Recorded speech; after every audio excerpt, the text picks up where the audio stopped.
Okay, so we're now in the recruitment phase. We're starting out the PERM process. We are going to we've spoken with the HR manager, we've spoken with the employee, we've spoken with the immigration specialist, and we are ready to roll here.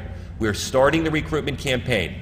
And the person calls in and speaks to Jen Pack.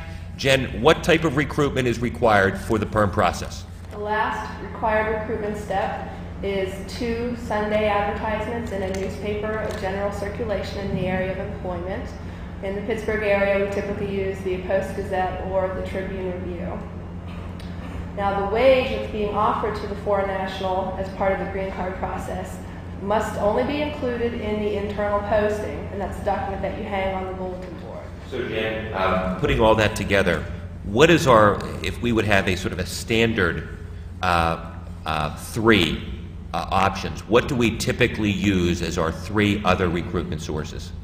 Most of the time it would be the newspaper's website when it's posted there in conjunction with the physical print ad, a local newspaper, and employer's website. Those are the ones that I see most often. Yeah, because our goal here, of course, is to meet the requirements, number 1, but also do so as inexpensively as possible, keeping in mind our goal. And our goal is clearly not to find a qualified and interested U.S. worker.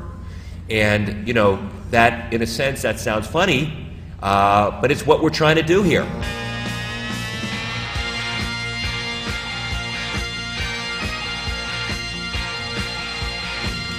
We are complying with the law fully, but our objective is to get this person a green card and to get through the labor certification process.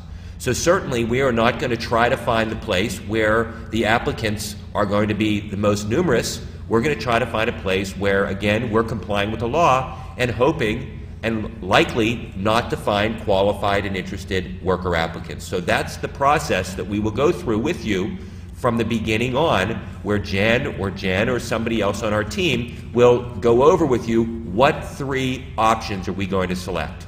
Okay, we've selected the options, and now we get resumes back. There's a 30-day window, as I mentioned, where people can apply, and during that period of time, the employer, underline the employer, is required to review those resumes. Unfortunately, although we can help, it is the employer's responsibility to go through these resumes. So, Jen Barton, since you do this a lot, what exactly is the employer's obligation? The employer is obligated to review all the resumes that are received in response to all the ads, the internal postings, the online listings, and what we do is we provide a chart. The chart has all of the stated minimum requirements that we've shown to the Department of Labor, so that's what we're going to require for the position. We have everybody check off, show what qualifications the client or the employee does have or doesn't have, the applicant has or doesn't have, and whether they're interested or not interested in the position. And what we mean by if they're interested, if they don't like the salary, if they don't like the work location, they're not interested. Or if they just don't like the job itself, they're not interested. Those are ways we can disqualify them, get them out of the market, and focus on the ones who might be more qualified. If it gets to the point where somebody's looking like they're very qualified, we ask them to have the manager of that specific position step in and go over the qualifications with them. If necessary, schedule an interview, go through the whole process to find a legal basis to disqualify them for this particular position. In most cases, that doesn't seem to be a problem. So Jen, I have a question for you. I'm the HR person and I get all these resumes. I get 50 resumes. My God, this is the last thing I want to do is interview these 50 people. Does the law require that I actually interview each and every candidate? You don't have to interview each and every candidate. If you can tell by the face of the resume that they are clearly not qualified, you can eliminate them.